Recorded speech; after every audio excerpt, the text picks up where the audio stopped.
और जो मेन चीज़ है कि एफआईआई इतने दिनों से बेच रहे हैं यहाँ पे माल, और सारे डेवलप्ड कंट्री में हमने लास्ट वीडियो में भी बात की थी, लेकिन फिर भी इंडियन मार्केट इतना गिर नहीं रहा है। उसका मेन रीज़न ये है कि रिटेलर्स बहुत अभी अंदर आ रहे हैं, बहुत पैसा लगा रहा है। ये एक ट्रेंड देखने को मिल रहा है और मुझे काफ़ी आश्चर्यजनक लग रहा है कि एफआईआई की कंटिन्यूस सेलिंग के बावजूद हमारे जो रिटेलर भाई है वो मार्केट को पकड़े हुए हैं, मार्केट को गिरने नहीं दे रहे हैं, एक तरह से स्टेबिलिटी प्रोवाइड की है।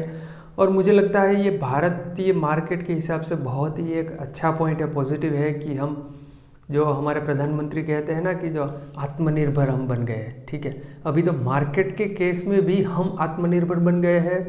उसका एक रीज़न तो है कि हम 10 लाख करोड़ के प्लस म्यूचुअल फंड का जो AUM है वो पहुंच गए हैं। इतना इन्वेस्टमेंट हमारा म्यूचुअल फंड में है जो आज तक कभी नहीं हुआ। तो बहुत से लोगों ने म्यूचुअल फंड में पैसे लगाए हैं और बहुत से रिटेल ट्रेडर अभी शेयर मार्केट में डायरेक्ट पैसे लगा रहे हैं। तो वो जो पैसों का इन्फ्लक्स है, वो जो एफआईआई की कंटिन्यूस धीमे धीमे जो सेलिंग आ रही है, वो सारी सेलिंग को धीरे धीरे एब्जॉर्ब कर रही है।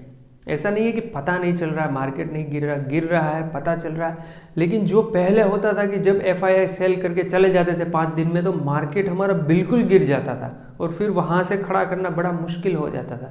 लेकिन आज की स्थिति ये है कि एफआईआई की कंटिन्यूस सेलिंग के बावजूद भी हमारा मार्केट इतना नहीं गिर रहा है और इतने ज़्यादा झटके नहीं लग रहे हैं। ठीक है, थोड़ा बहुत गिरता है, फिर एक दिन ऊपर जाता है, फिर 2 दिन गिरता है। तो उस तरह से मतलब एकदम ये थोड़ा सा प्रोसेस जो है वो स्मूथ हो गया है। जैसे गाड़ी में जंप जो काम करती है ना कि स्मूथ बना देते हैं प्रोसेस को, उसी तरह से हमारे जो रिटेल इन्वेस्टर है उन्होंने स्मूथ बनाया। अगर हम डेटा भी देखें रिसेंट, ठीक है, तो एफआईआई ने काफ़ी सेलिंग की है।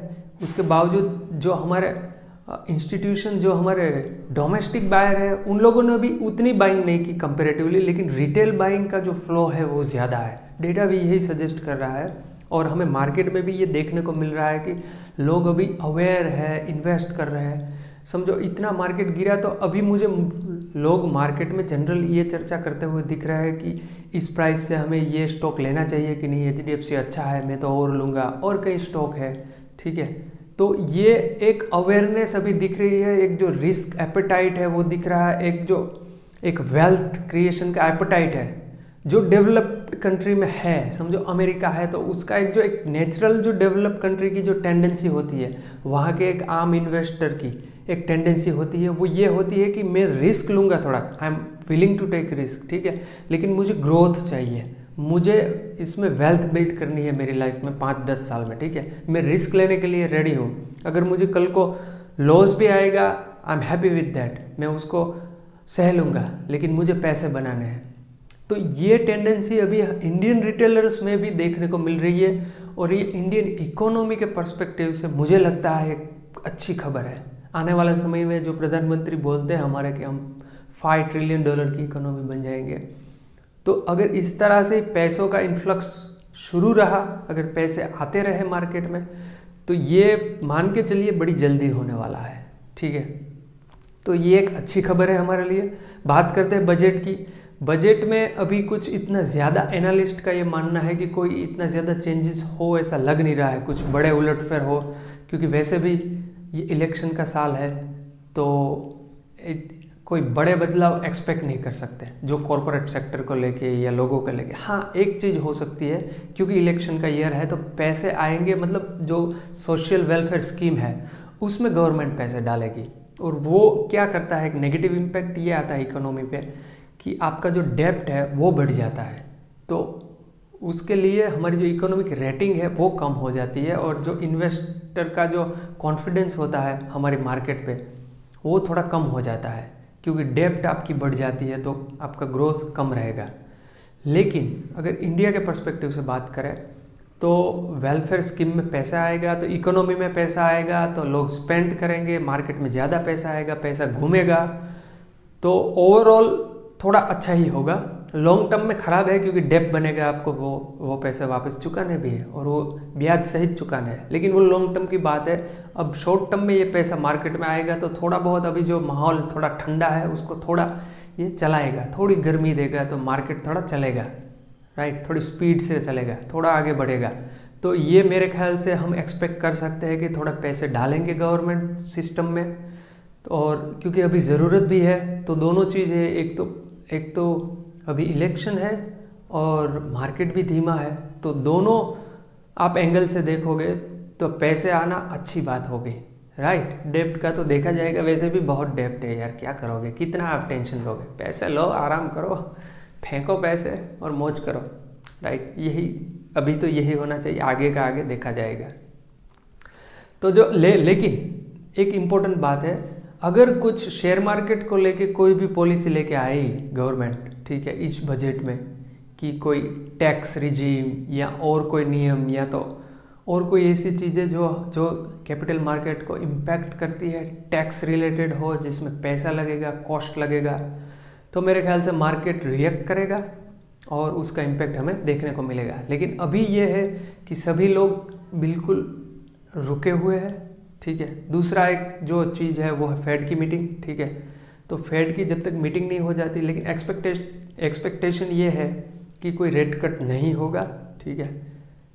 कुछ सरप्राइज हो तो बात अलग है, लेकिन जो भी एनालिस्ट मान रहे हैं कि रेट कट की संभावना थोड़ी सी कम है।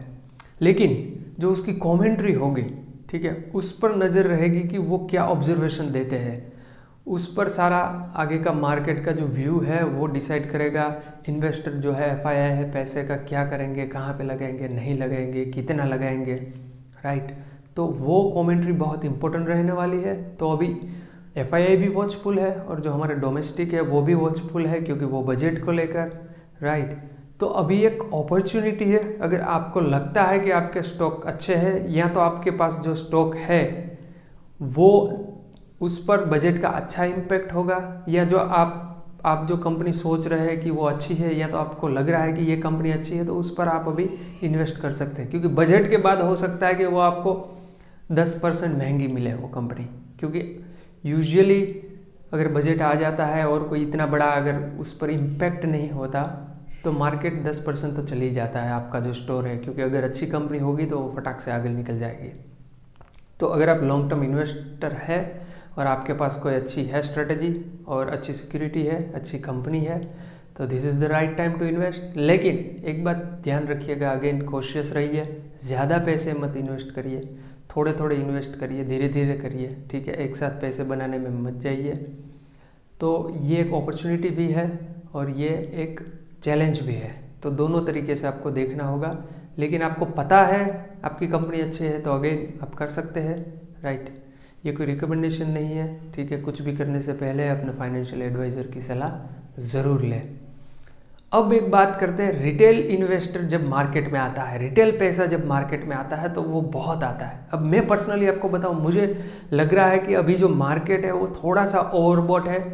यहाँ से आगे जाना, जितना आगे जाएगा मुझे लगता है कि वो ज़रूरत से ज़्यादा ही है, मतलब ओवरबॉट जिसे बोलते हैं मार्केट की भाषा में, कि वहाँ से फिर उसे एक ना एक दिन तो पड़ेगा ही, थोड़ा बहुत करेक्ट होना पड़ेगा। तो अभी जो है वो मेरे ख्याल से एक ओवरबॉट जोन में ऑलरेडी चला गया है मार्केट, यहाँ से करेक्ट होना ज़रूरी है। नीचे ना आए तो ठीक है, लेकिन जिसे टाइम करेक्शन बोलते हैं कि कुछ टाइम मार्केट यहाँ पे रहना चाहिए, कुछ टाइम 1-2 हफ्ते मिनिमम इसी रेंज में रहना चाहिए, फिर ऊपर जाए तो मैं उसे कन्विक्शन मेरे लिए होगा कि हाँ अभी जो मार्केट ऊपर जा रहा है वो एक रैली होगी, ऊपर जाएगी और फटाक से नीचे नहीं आएगी, तो मैं कॉन्फिडेंट होकर इन्वेस्ट कर पाऊंगा। मेरे लिए ये बात बड़ी इंपॉर्टेंट है कि अभी मार्केट फटाक से ऊपर ना जाए, अभी यहाँ से थोड़ा या तो नीचे जाए या तो यहाँ पे ही थोड़ा करेक्ट करे। लेकिन रिटेल इन्वेस्टमेंट, एक चीज़ आपको समझनी होगी कि जब रिटेल इन्वेस्टर का पैसा आता है मार्केट में, तो वो जनरली क्या होता है कि जब एक बुलिश मार्केट होता है, मार्केट में जब बुलिश सेंटिमेंट ऑलरेडी है तभी वो पैसा आता है, क्योंकि उसका कन्विक्शन तभी बनता है, उसने जो स्टॉक्स लिए हैं उसमें उसे अच्छा प्रॉफिट मिल रहा है, उसकी कंपनी अच्छी चली है 20%, 30%, 40%, तो उसमें वो कॉन्फिडेंस बढ़ता है कि हाँ मार्केट चल रहा है, अब मुझे ज़्यादा पैसे डालने चाहिए। वो फिर कहीं और से बाहर जो पैसे पड़े हैं, उसका कोई रियल एस्टेट है, प्लॉट है, फ्लैट है, वो बेचता है, शॉप है वो बेचता है, कोई बैंक में पैसे पड़े हैं, एफडी में पड़ा है, वो फिर एफडी तुड़वा के वो पैसे डालता है शेयर बाजार में, तभी इतना पैसा आ रहा है, ठीक है। लेकिन वो पैसा कब आएगा? जब एक रैली हो जाएगी, जैसे कि अभी हम हैं, क्योंकि पिछले कुछ टाइम से मार्केट चला है, कुछ स्टॉकों ने काफ़ी अच्छा रिटर्न दिया है, ऑलमोस्ट 100% तक रिटर्न दे चुके हैं कई सारे स्टॉक, ठीक है। हम रेलवेज़ की बात करें, PSU की बात करें, 50% टू 100% चल चुके हैं स्टॉक, और काफ़ी लोगों ने उसमें अच्छा पैसा बनाया है। तो अब लोगों को लग रहा है कि हाँ यही टाइम है कि मैं इसमें पैसे डालता हूँ और पैसा बनाऊँ। तो ये एक जो होती है रैली जो रिटेल इन्वेस्टर की, वो होती है इमोशनल बेस, क्योंकि उसमें डेटा ज़्यादा नहीं होता, कंपनी का फंडामेंटल्स ज़्यादा नहीं होते, राइट। एक इमोशंस होता है कि हाँ पैसा बना है मेरा, तो मैं और रिस्क लेने के लिए रेडी हूँ, मैं अभी और पैसा डालूंगा। और क्या है, अगर एक आदमी है, उसने 2 लाख रुपए डाला है, जिसमें 1 लाख उसने ऑलरेडी प्रॉफिट किया है, तो वो घर को जाके बोलेगा किसी को, फैमिली को, कि मुझे यार FD तोड़ो के 5 लाख और डालना है, तो वो मना नहीं करेंगे आपको। लेकिन जब मार्केट अच्छा नहीं होता, ठीक है, इतना ज़्यादा प्रॉफिट नहीं मिला होता, और आप घर वालों को बोलोगे मुझे शेयर बाजार में 2 लाख डालने हैं, वो आपको मना करेंगे, यार क्यों कर रहे हो ऐसा, इससे अच्छा है पड़े रहने दो बैंक में, FD में अच्छा है, कुछ ना कुछ तो मिलेगा, पैसे तो सेफ रहेंगे, जाएंगे नहीं, ये मत करो तुम शेयर बाजार का। लेकिन अभी क्या है कि वो आपके घर वाले भी आपको मना नहीं करेंगे, वो कहेंगे चलो ठीक है, तुम्हें ठीक लगता है तो करो, कोई बात नहीं, लेकिन ज़रा संभाल के करो, लेकिन वो मना नहीं करेंगे आपको।